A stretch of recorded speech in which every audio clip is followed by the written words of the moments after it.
마태복음 16장은 우리 지난주에도 앞부분을 살펴봤었죠. 마태복음 전체를 놓고 보면 거의 봉우리에 해당하는 매우 중요한 분기점에 이르렀다고 봐도 틀리지 않습니다. 자, 오늘은 많은 주제를 다룰 수는 없고 크게 두 가지 주제를 좀 다루겠습니다. 예수님은 왜 갈릴리에서 저 최북단, 우리나라 지도로 치자면 저 압록강쯤 되는 경계선까지 올라가셔서 거기에 도심 속에서 이 대화를 나누고 있는가? 그 도시가 가이사라 빌립보 또는 빌립보 가이사라, 뭐 어떻게 불러도 틀린 표현은 아닙니다. 그리고 거기에서 나누어진 대화가 오늘 우리들에게 어떤 메시지를 던지며 정말 이 고백 속에 하나님은 현실이 될 수 있는가라는 차원에서 본문을 좀 접근하도록 하겠습니다. 우선 13절 첫 절을 볼까요? 예수께서 빌립보 가이사랴 지방에 이르러 누구에게 물었죠? 제자들에게 물었어요. 그러니까 지금 빌립보 가이사랴라는 이 도시는 그 도시 한복판에 제자들과 누구와의 대화가 이루어지고 있는가 하면 예수님과 제자들의 대화가 이루어지고 있어요. 이 그림 자체가 굉장히 중요한 향후 예수님의 걸음을 예측할 수 있는 주제가 되기도 합니다. 이 도시는 빌립보와 가이사라를 붙여서 쓰여진 표현이에요. 빌립보는 누구냐 하면 이 도시를 통치하고 있는 헤롯의 아들입니다. 헤롯 대왕의 아들인데 그 아들들은 실질적으로 대왕이 아니라 분봉왕이죠. 그래서 항상 그 임명권이 가이사에게 있었습니다. 그러면 이 도시 이름이 갖는 의미가 자연히 드러나죠. 그 아들들이 나라를 3등분해서 통치를 했는데 우리 한번 지도를 좀 볼까요? 지도를 보시면 나라가 이렇게 되어 있습니다. 가운데 연두빛깔이 있죠. 그 지역이 조금 끊어지긴 했습니다만은 갈릴리 지역이에요. 갈릴리 지역은 다른 헤롯의 아들이 통치를 했어요. 그리고 또 유대 지역, 이 유대 지역 안에 사마리아 지역까지 포함되어 있어요. 물론 유대인들과 그 지역은 관계가 안 좋았지만 이렇게 이스라엘 땅이 3등분으로 구분이 되어 있었어요. 그런데 갈릴리 지역에 활동을 하시던 예수님이 어떤 의도를 가지고 저 최북단, 이런 마크가 쳐져 있는 대목이 보이시죠? 저기가 바로 가이사랴 빌립보입니다. 근데 아래에 또 동그라미가 쳐져 있는 지역이 있을 겁니다. 항구 도시 가이사랴. 그래서 얼핏 목회자들도 성경을 읽다가 헷갈려요. 주로 사도행전에 나오는 가이사랴는 이 항구 도시의 요빠 항구 위쪽에 있죠. 그 가이사랴를 얘기하는 거예요.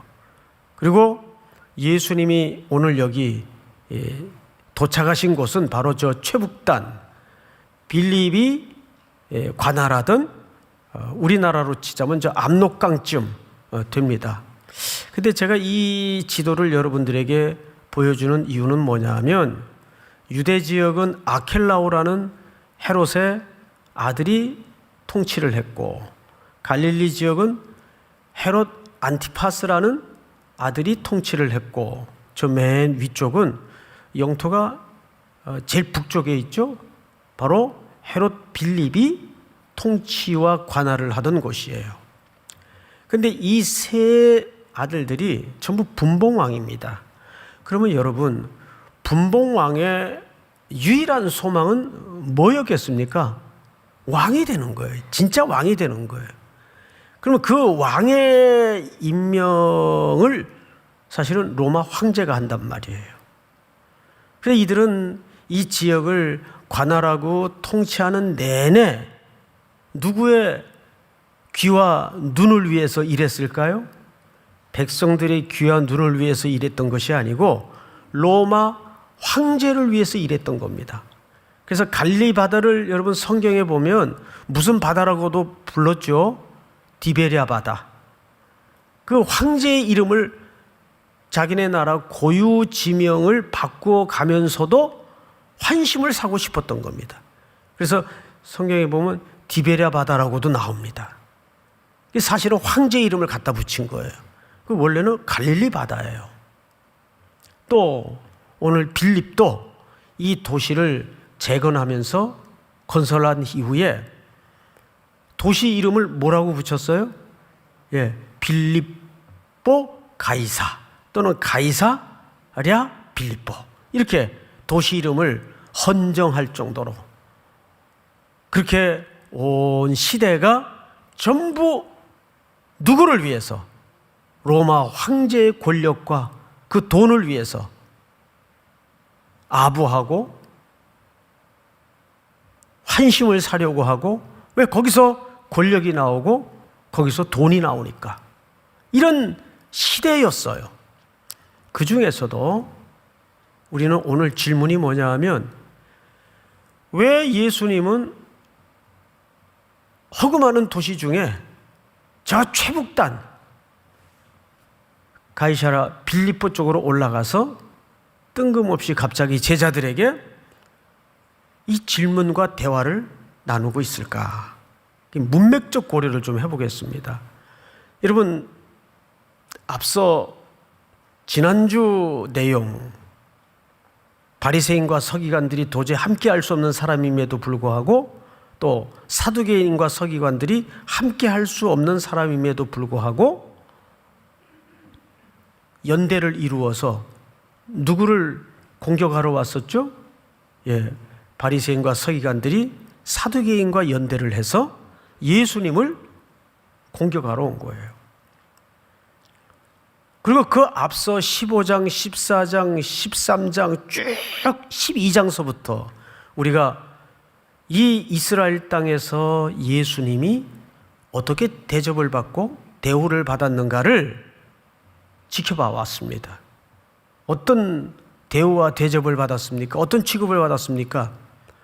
예수님은 진정한 이 땅의 왕으로 오셨는데 그 고향 땅마저도 뿐만 아니라 유다의 모든 백성들이 예수 그리스도를 인정하지 않고 배척하는 분위기였어요. 그 가운데 예수님은 그들과 격렬하게 논쟁을 하지 않고 계속 떠밀려 사실은 부득이 갈릴리에서 다시 북쪽으로 올라갑니다.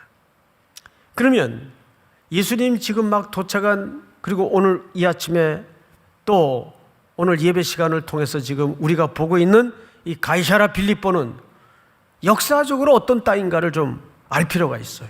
빌립은 이 도시를 황제에게 아부하기 위해서 이름을 그렇게 개명한 것뿐만 아니라 여기에다가 어마어마한 신전을 건립합니다. 그 신전은 제우스의 아들로 그리스 신화에 나오는 판신을 거기다 섬겨요. 두 가지 특징이 있어요. 그 신전 뒤에 전부 돌로 돼 있습니다. 그러니까 견고한 동굴도 있고, 그리고 더 기가 막힌 건 그렇게 온통 돌로 돼 있는데 전부 초목이 또 앞에 우거져요. 그럼 왜 초목이 우거졌을까요? 물이 많다는 얘기예요. 거기 수원지가 있습니다. 그러니까 이런 데가 없어요. 여기에다가 신전을 만들어서 황제를 숭배합니다. 그리고 판신을 숭배합니다. 그러니까 황제도 당시에는 그냥 신이에요. 그리고 그 신은 권력과 평화와 재정을 주는 복의 통로입니다. 이런 우상이 섬겨지던 실질적인 황제의 도시예요. 자, 예수님이 왜 이곳까지 올라가셨는지 여러분 이제 슬금슬금 그 의도가 드러나죠? 뿐만이 아니라 이 판시는 특별히 농사를 보장해주고 목축업을 보장해주는 그런 신으로 자리매김을 합니다. 그래서 황제의 신과 이 판신을 같이 섬겨요. 그런데 이 판신은 어떤 식으로 사람들을 통치하냐 하면 공포로 통치합니다. 그러니까 이 당시 고대 시대에 저 뒤에 어마어마한 돌산이죠. 저기다가 저런 웅장한 신전을 만들어 놔요.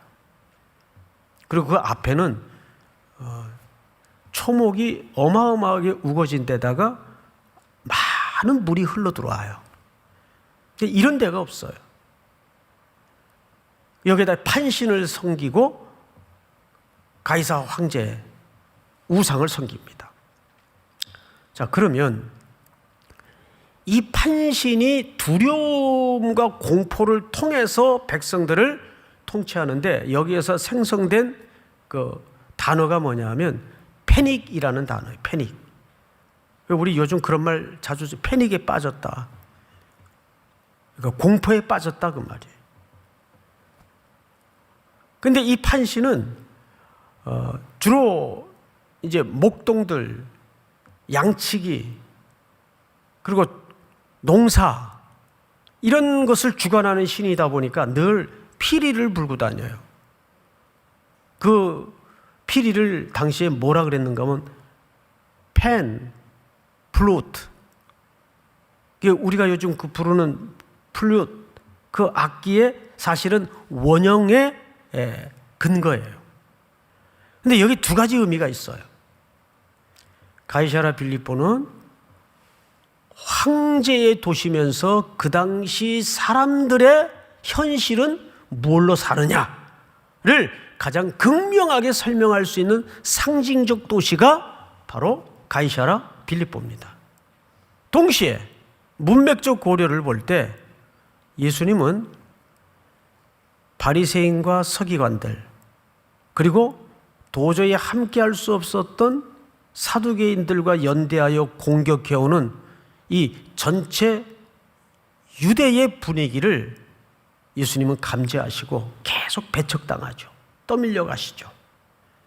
그리고 저 국경의 도시인 가이사라 빌립보까지 올라가신 겁니다. 압록강 두만강까지 올라가신 겁니다. 그리고 그 도시 한복판에서 황제의 도시 한복판에서 제자들에게 묻는 거예요. 자, 두 가지 질문을 했어요. 그 질문까지만 한번 살펴보도록 할까요? 제자들에게 물어 이르되 첫째 질문, 사람들이 인자를 누구라 하느냐? 그러니까 이 세상 사람들은 나를 누구라 하느냐? 인자라는 표현은 예수님이 자신을 가리킬 때 주로 사용하던 관용적 표현입니다. 여러분 주변에서도 예수님을 대화하거나 하나님을 논할 때 다 세상 사람들은 자기 이해대로 자기 렌즈대로 자기 해석대로 그냥 아무렇게나 얘기를 해요. 이건 뭐 하나님이나 부처님이나 뭐 아무나 믿으면 되지, 좋은 일 해서. 그러면 여러분들 그런 논리를 만날 때마다 어떤 대답을 준비하고 있는가? 종교를 떠나서는 인간이 생존할 수 없는 속성을 가졌기 때문에 사람들은 다 자기가 이해하는 대로 하나님에 대해서, 그리스도에 대해서, 교회에 대해서 논하고 말하고 정의를 내려요. 그게 다 옳은 게 아닌데. 그래서 제자들이 이렇게 꺼내냈어요. 이르되 더러는 세례 요한, 더러는 엘리야, 어떤 이는 예레미야나 선지자 중에 하나라 하나이다. 이게 다 구약의 선지자죠? 세례 요한까지. 근데 여기 공통점이 뭘까요? 이 선지자들의 공통점이 뭘까요? 다 죽은 사람들이에요. 그렇죠? 지금 생존해 있는 사람이 없어요. 다 죽은 사람들이에요. 사람들은 구약에 이미 역사의 무대 뒤로 사라진 그 선지자들을 가리켜 아마 그분 중에 하나로 환원이 되어서 저분 속에 능력이 나타나고 역사하는 것일 거다. 이렇게 대답을 꺼냅니다. 이것은 제자들의 대답이지만 세상 사람들이 이해하는 누구예요? 예수님이에요.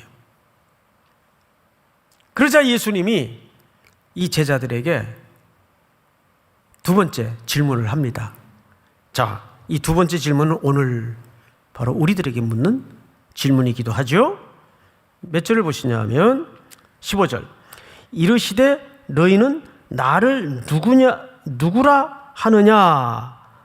자, 그러자 16절 우리 다 같이 시작. 시몬 베드로가 대답하여 이르되 주는 그리스도시요 살아계신 하나님의 아들이시니이다.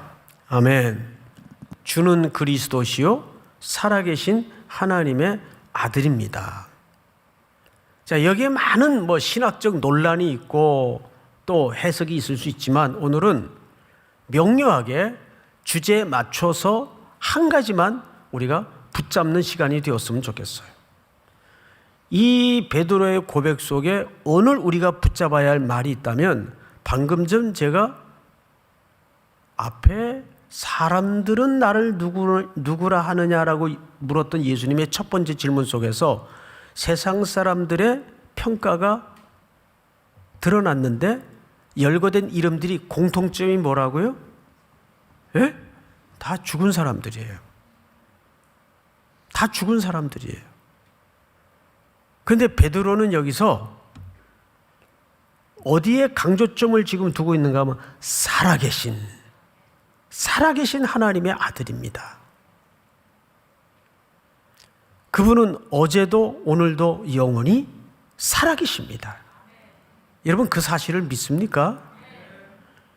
이것이 팬데믹 상황을 겪으면서 우리가 이번 특세 주제로 정했던 것처럼 하나님이 현실이 되게 하라. 그러면 이것이 고백에만 머물러서는 안 돼요. 정말 하나님이 현실이 되고 하나님이 우리의 능력이 되려면 고백을 넘어서 우리가 고백대로 삶 속에서 대화의 한 자락 사이에서도 하나님이 현실이 되도록 살아계신 하나님으로, 우리 교회는 살아계신 하나님이라는 고백을 넘어서 더 극단적인 고백이 있죠. 예? 그렇죠. 시퍼렇게 살아계신 하나님. 예? 좀 베드로보다는 더 세야 되지 않겠어요? 비록 수식어이기는 하지만 하나님은 시퍼렇게 살아계시다고요.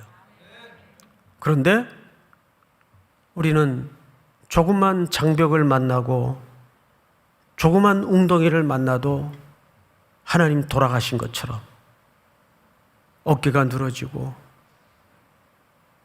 용기를 삭제당하고 언어가 부정적인 언어가 나오고 그거 아무리 해봐도 안 돼. 지금 뻔하잖아. 상황이 대세인데 돈이 현실이야. 돈이 말해. 여러분 돈은 필요하죠.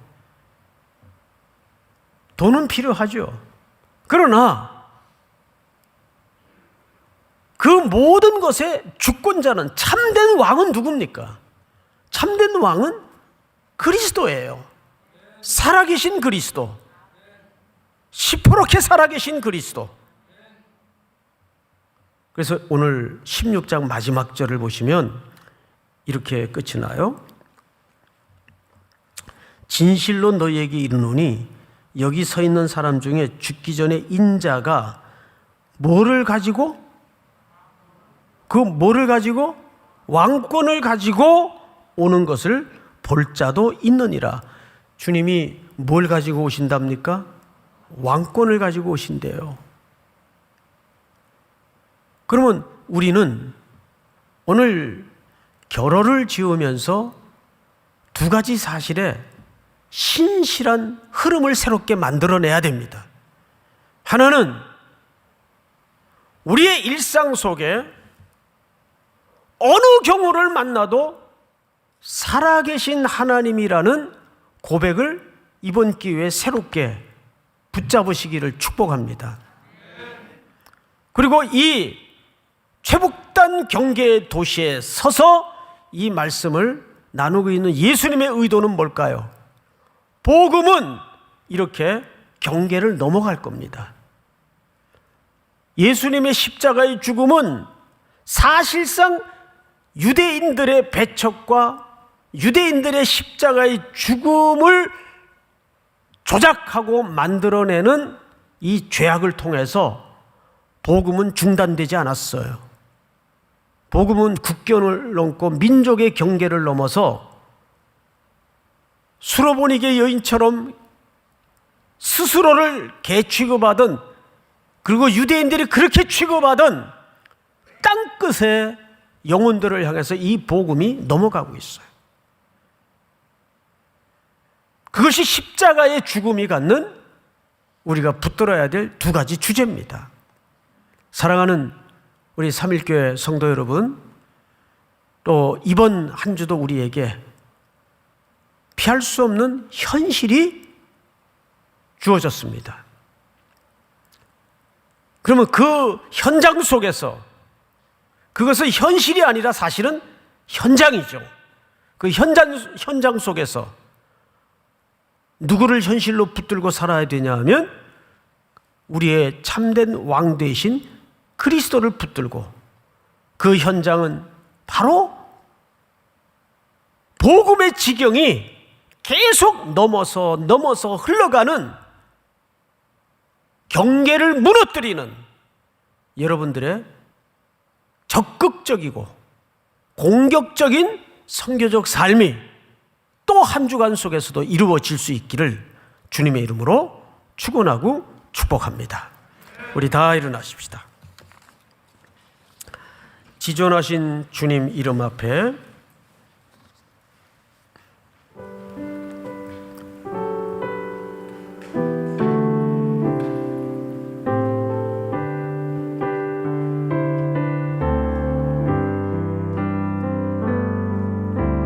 지존하신 주님 이름 앞에 모든 무릎 꿇고 다 경배해. 거룩하신 주님 보좌 앞에 엎드려 절하세. 예수는 그리스도, 예수는 그리스도,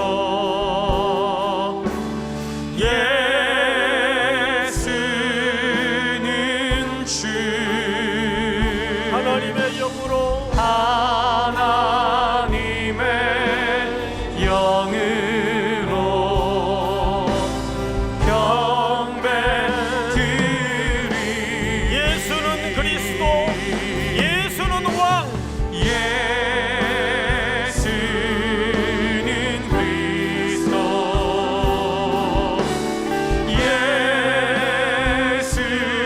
예수는 주, 하나님의 영으로 하나님의 영으로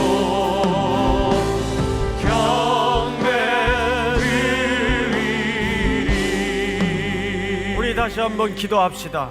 서신 채로 이제 내일부터 시작되는 46차 특세 속에 다시 한번 우리의 복잡한 삶의 구조 속에, 황제의 도시 속에 삶이 던져져 있지만 예수 그리스도가 주가 되게 하시고, 예수 그리스도가 현실이 되게 하시고, 예수 그리스도가 왕이 되는 삶으로 고백되어질 수 있도록 우리에게 용기와 능력과 믿음을 새롭게 하여 주시옵소서.